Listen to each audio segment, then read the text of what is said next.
Alors, je vais faire la petite présentation, comme a dit Kabir, l'homme qui voulait son nom sur l'interphone.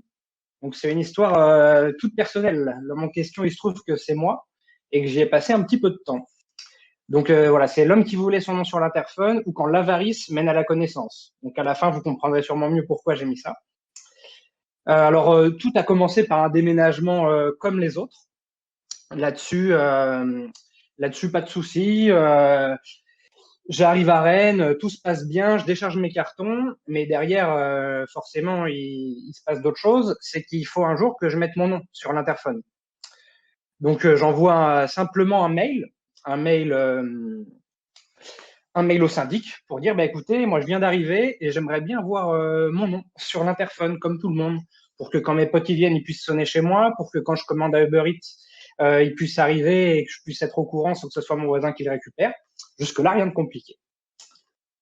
Mais la réponse, elle m'a un petit peu déçu.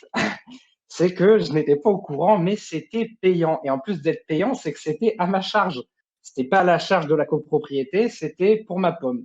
Et c'était une entreprise extérieure qu'il fallait que je contacte pour venir changer mon nom sur l'interphone. Alors, en voyant la complexité que ça peut être de changer un nom sur l'interphone, j'étais un petit peu surpris. Mais je me suis dit, bon, bah, d'accord, très bien. Avant de contacter cette entreprise, est-ce que je pourrais pas, moi, faire quelque chose pour éviter ça, pour éviter d'avoir à payer? Donc, c'est un petit peu la partie avarice de la présentation. Mais je me suis pris au jeu. Je me suis dit, bon, bah, on va chercher. Mais d'abord, j'ai regardé les tarifs en me disant, est-ce que ça vaut vraiment le coup de, euh, de m'embêter à ça? Si ça coûte 5 euros, je vais pas m'embêter. Donc, j'ai commencé à regarder les tarifs à droite à gauche sur Internet. Je vous laisserai faire la recherche. Ça coûte de 30 euros à 200 euros.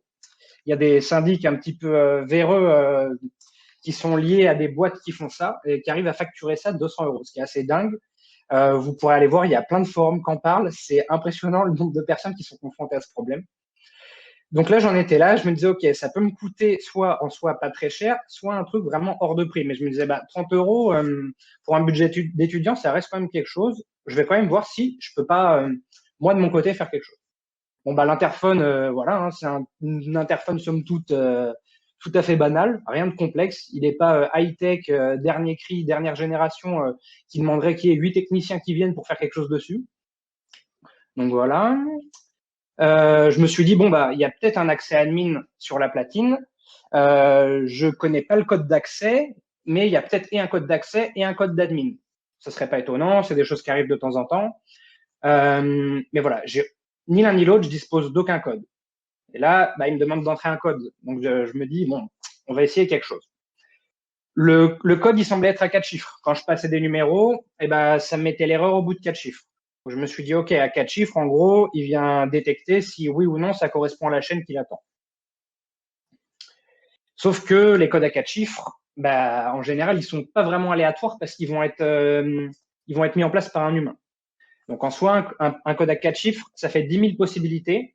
Et il y avait 3 secondes de temporisation entre chaque possibilité. Bon, j'étais pas prêt de passer des heures et des heures devant la machine à attendre 3 secondes pour essayer d'une possibilité. En revanche, là, on peut voir apparaître, il y a une petite liste de 10 combinaisons à 4 chiffres qui est en fait les 10 combinaisons de codes à 4 chiffres les plus utilisées dans le monde. Il y a eu des études dessus, je vous laisserai les trouver ou voir avec moi si vous les voulez. Et en fait, donc là, ça représente 10 combinaisons sur 10 000 possibilités, ça représente 0,1% des combinaisons totales. Et pourtant, avec ces 10 suites de chiffres, ça représente 15% des chances de succès, de déverrouillage, enfin de bon code en tout cas, sur quelque chose qui demande 4 chiffres. Donc là, je me suis dit, je me suis senti malin, je me suis dit, allez, avec un peu de chance, je vais trouver le code admin là-dedans. Et ben non, ça n'a pas marché, donc je me suis dit, bon, c'est pas grave, on va essayer autrement.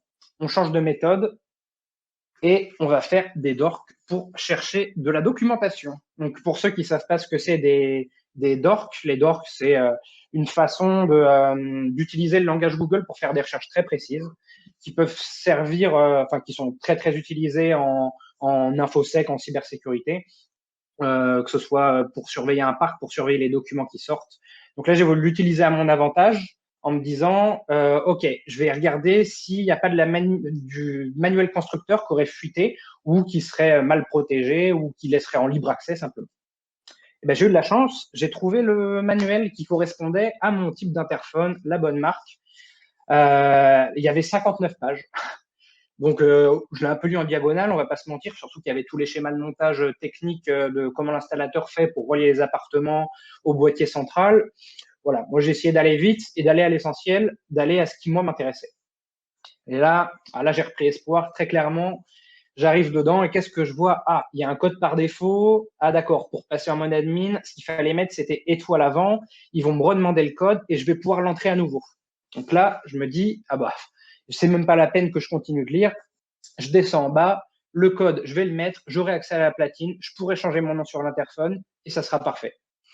Sauf que si c'était ça, bah, ça serait un petit peu trop facile.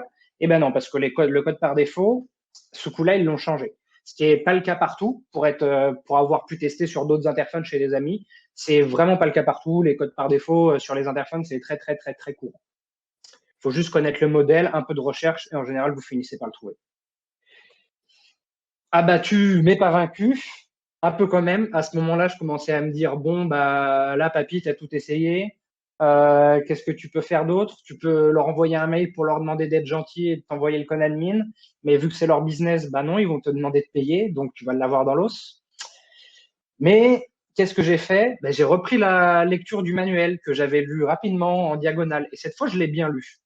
Et il y a quelque chose que j'avais pas vu au premier abord et qui est hyper intéressant. C'est qu'ils ont tout prévu. Si l'installateur a oublié le code d'identification, il y a un petit processus en passant à l'arrière de la platine, donc en la démontant, avec il y a plein en fait de petits switches à l'arrière. Et sur les petits switches, en baissant vers le bas, on remet à zéro la mémoire, on la remet au code initial 111. D'ailleurs, c'est marrant de voir que le code 111, il fait partie des 10 codes les plus utilisés, les 15% de chance dont je parle avant. Donc, je me retrouve à me dire, bon, bah alors j'ai une solution pour remettre ce code par défaut. Il faut juste que je démonte la platine qui est à l'entrée de mon immeuble et que je reset le bouton. J'aurai le code par défaut, je pourrai mettre mon nom et je serai content. Alors, je vous présente les vis de sécurité Torx avec un point au milieu et je vous présente les clés Torx trouées qui permettent de démonter les vis de sécurité. Ça se trouve dans n'importe quel magasin de bricolage. J'ai de la chance, j'en avais déjà dans mes outils, donc j'ai même pas eu besoin d'aller dans un magasin de bricolage. J'ai démonté tout ça en plein jour, comme si de rien n'était, comme si c'était tout à fait normal. Et si on m'avait demandé, j'aurais dit que j'avais un problème avec mon interphone et j'avais téléphoné au service client et qui m'avait dit de faire ça. Personne m'a posé de questions. Il y a des gens qui m'ont vu, ça a choqué personne. Et j'ai switché le petit bouton. Je suis revenu sur l'interface d'admin. Je suis revenu sur l'interface pour mettre le mot de passe. J'ai mis le petit mot de passe par défaut. Et magie, je suis arrivé sur l'interface d'admin. Avec là, à partir de là, vous pouvez tout changer. Vous pouvez mettre un code d'accès pour déverrouiller la porte. Vous pouvez changer le message. Vous pouvez faire tout ce que vous pouvez imaginer qui est faisable sur un interphone, dont changer son nom. Donc là, j'étais très content. J'ai pu changer mon nom. Et là, la conclusion de tout ça, c'est que faut lire le manuel.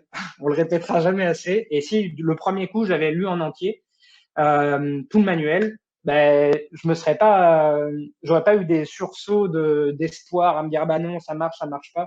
Dès le départ, je me serais dit j'ai X solution. Et si j'avais pas lu le manuel, en fait, je serais passé à côté d'une solution. Et puis j'aurais payé alors que la solution elle se trouvait 4 lignes en dessous. Donc c'est dommage. L'autre chose qu'il y a à voir aussi en conclusion, c'est que les codes d'accès par défaut, c'est pas terrible, là même si c'est pas le cas. Et ensuite, si vous faites quelque chose de sécurisé, mais qui peut très facilement être, là ils auraient pu très facilement faire en sorte que le reset du mot de passe se fasse à l'intérieur de l'immeuble. Parce que là, le problème de sécurité que ça pose, c'est que n'importe qui a une clé Torx de diamètre 5, il peut démonter la platine, mettre le code admin par défaut, avoir accès à l'admin, voir le code d'accès, taper le code d'accès et rentrer dans un immeuble. Alors oui, tout le monde n'a pas besoin de faire ça, mais en attendant, ça veut quand même dire que c'est une faiblesse dans la construction de leur système de contrôle d'accès. Le fondement de la chose, c'est quand même que c'est du contrôle d'accès. Merci beaucoup à ceux qui m'ont écouté et à ceux qui m'ont un peu moins écouté. Et si vous avez des questions, n'hésitez pas.